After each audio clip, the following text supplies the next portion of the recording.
petite vidéo dans laquelle je vais t'expliquer une systémique qui se joue souvent dans les relations. Et pour ça, je vais partir d'un truc que j'ai entendu souvent. Les gens qui disent ouais, mais j'en ai trop marre parce que mon ou ma partenaire est trop dépendant ou trop dépendante.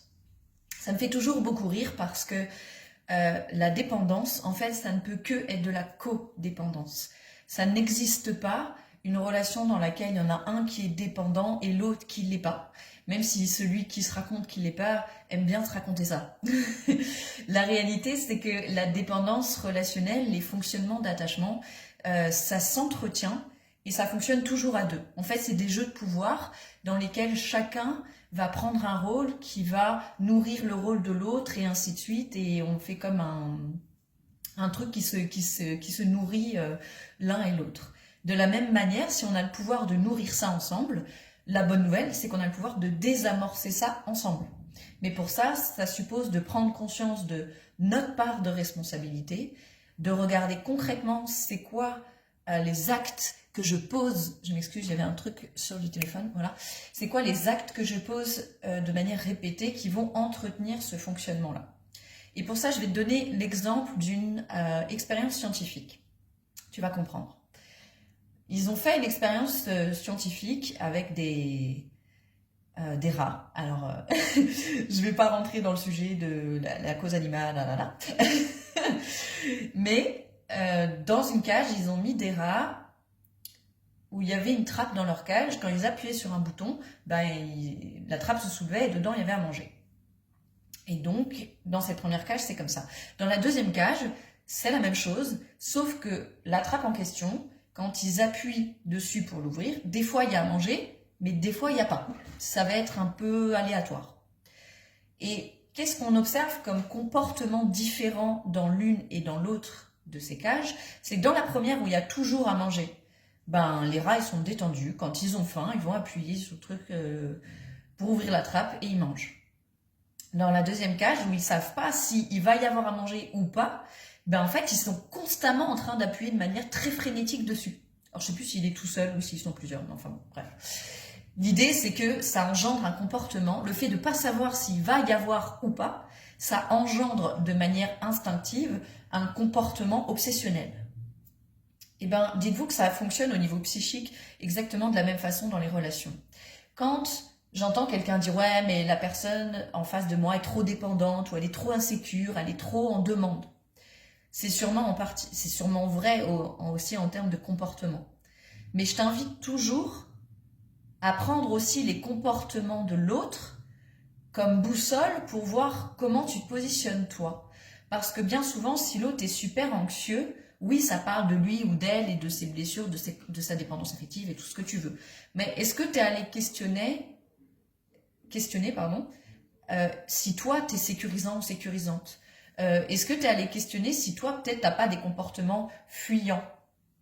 C'est cette fameuse dynamique anxieux-évitant, abandonnique, déserteur. Donc, en général, plus l'un va dans un rôle, plus l'autre y va de manière proportionnelle. Et donc, si tu observes, ça peut être une bonne... En tout cas, pour moi, ça a été vraiment quelque chose qui m'a aidé, plutôt que de juger l'autre, de me dire « Ah, ok, l'autre, il est à un degré de comportement comme ça. Ok, dans quelle mesure ça me renvoie quelque chose de mon comportement? Et à quel endroit je peux ajuster et à quel endroit j'ai du pouvoir, ce qui est jamais sur l'autre. Je peux communiquer avec l'autre, mais le pouvoir, je l'ai sur moi. Et donc, je t'invite, non pas de manière culpabilisante vis-à-vis de toi-même, mais vraiment comme une démarche plutôt, j'allais dire, sincère, à prendre en compte ces fameuses dynamiques. Parce que c'est facile de dire « ouais, l'autre, il est trop ceci, l'autre, il est trop cela », mais il faut bien comprendre que autant du côté anxieux que du côté évitant, ce sont des comportements qu'on peut appeler de dépendance affective. Moi, j'aime pas trop ces mots-là, mais c'est juste pour faire un raccourci. En tout cas, c'est des comportements polarisés qui parlent d'une même chose à l'origine. On pourrait dire c'est comme la même peur, c'est comme la même blessure à l'origine, mais on va avoir des comportements défensifs polarisés complémentaires. Et donc, du coup, ça se maintient vraiment ensemble. Et d'ailleurs, en général, quand il y en a un qui cesse par exemple, s'il y en a un des deux qui fuit et qui cesse de fuir, ben, en général, l'autre, ça va apaiser son anxiété. Ça ne veut pas dire que son anxiété est que le résultat du comportement de l'autre, pas du tout. Je suis absolument pas en train de dire ça, puisque dans mon univers, nos émotions, elles sont des indicateurs pour aller voir des choses qui se passent en nous, elles parlent de nous. Mais ça peut s'amplifier, et c'est là qu'on peut parler, les gens parlent souvent de relations toxiques, mais pareil, c'est un mot que j'aime pas trop utiliser, mais c'est souvent ce phénomène, moi, que j'appelle de retraumatisation, où plutôt que d'être dans un cadre sécure où on va limiter l'émotionnalité, on va plutôt nourrir l'émotionnalité. Et c'est ce qui va faire qu'on fait des hauts, des bas, des hauts, des bas, des hauts, des bas. Et d'ailleurs, je te parlais dans une de mes précédentes vidéos du paradigme du couple thérapeutique. Ben pour moi, le paradigme du couple thérapeutique, c'est on va s'activer tout le temps des émotions, mais c'est pour les libérer, donc on continue, et puis ça fait tout le temps des amplitudes émotionnelles extrêmement intenses, ce qui est très fatigant, et ce qui souvent nous draine énormément.